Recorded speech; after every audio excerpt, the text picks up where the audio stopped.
I'm Brittany Lewis, a breaking news reporter here at Forbes. Joining me now is historian and author of Conservative at the Core, Allan Lichtman. Allan, thank you so much for joining me. My great pleasure. You have a new book out. So first, a big congratulations to you. It is titled Conservative at the Core, and it dives into the history of conservatism in America from World War I until present day. So to start off the conversation, I want to talk about where we are right now. We are almost close to a year into President Trump's first year of his second term. Why did you think now was the time for the book? Because people, including scholars, commentators, pundits, fundamentally misunderstand Trump and why conservatives so vehemently and universally support him. They say, well, they support him because they're afraid of him because he's so powerful. That's a small piece of it. The much bigger picture is conservatives across the board support Trump because they agree with him. We can get into it, but my study of 100 years of conservative history shows Donald Trump is not an aberration. He did not hijack conservatism. He is the culmination of 100 years of American conservative history, beginning with the end of World War I. Look, 90% of conservatives voted for him in 2024. It's a record. He even beat the icon Ronald Reagan's record in his landslide in 1984. Virtually every conservative at the national government, at every level of government, supports him. It's really hard to say, oh, he's not a real conservative when he has that kind of support. But my analysis shows he is the culmination, not the destruction of the American conservative movement. And he's been the standard bearer of the GOP for about a decade now, really since 2015. And I am so lucky in my position because I talk to Democrats, Republicans, really everyone on the political spectrum. And those Republicans who say that they don't support President Trump, they say that he is not part of the Republican Party that they've known in whatever era they are from or whatever era they're thinking of in the Republican Party. They say he's an outcast, he's an outsider of what they believe Republican values are. Your book argues the complete opposite of that, and I want to read a quote from the book. You say much conventional wisdom contends that Donald Trump betrayed conservatism, but you go on to say this: if Trump has betrayed conservatism, why have rank and file and elite conservatives lined up behind him for nearly a decade? So do you think that the Republican Party, based on your book, the answer is no, has changed since World War II? I mean, what's happened between 100 years ago and today? Very little has changed. And here's the thing.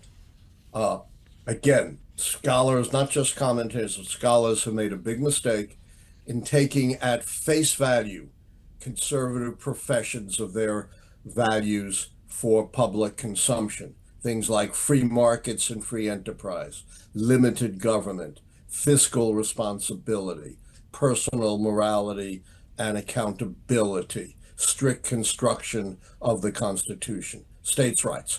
All of these so-called professions are simply discardable principles that Republicans and conservatives, because remember, for a long time, a big component of conservatism was Southern Jim Crow Democrats. More recently, the conservatives and liberals have pretty much parceled out into the parties, but that wasn't always true. So for 100 years, conservatives have routinely torpedoed these totally discardable ideas. Take free enterprise. What is the biggest enemy of free enterprise? Tariffs. It's not just Trump who's imposed major tariffs. Go back to the 1920s when Republicans repealed Woodrow Wilson's tariff reforms and enacted major protective tariffs. Then there was the notorious Smoot-Hawley huge increases in taxes in the 1930s.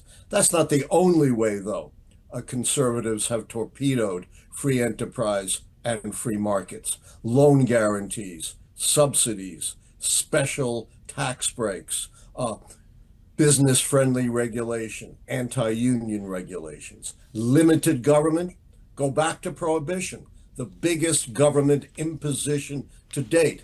on the American people that overrode the laws of dozens of states. Or fast forward to the modern anti-abortion movement, imposing enormous restrictions through big government on the American people, or Donald Trump's deployment of the military in cities. Fiscal responsibility, who was the biggest spender in American history? George W. Bush. Ronald Reagan, the conservative icon, blew a huge hole in the deficit. Donald Trump did so in his first term.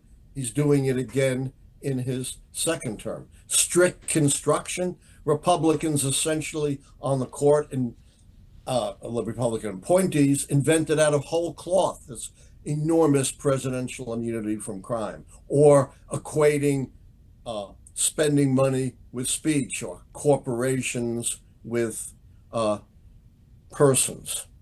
I can go on to talk about personal morality and responsibility.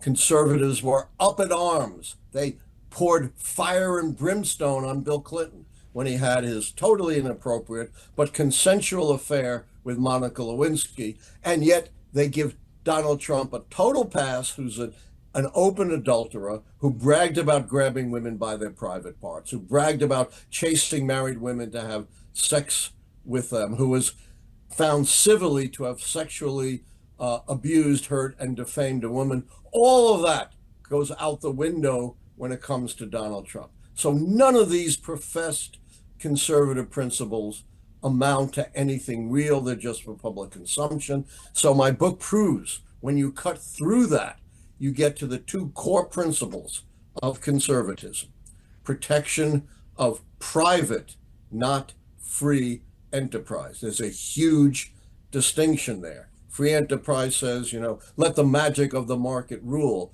but protection of private enterprise involves tariffs and all these other government interventions in the marketplace. Secondly, the right's own very narrow, distorted view of traditional Christian or Judeo-Christian teachings. They emphasize the absolute fringe of teachings, deviant sexuality, abortion, transgender, and ignoring the great bulk of Christian and Judaic teachings. There's almost nothing on those things in the teachings of Jesus, for example. What does he emphasize? The dangers of greed and wealth. It's easier for a camel to go through the eye of a needle than for a rich person to enter heaven.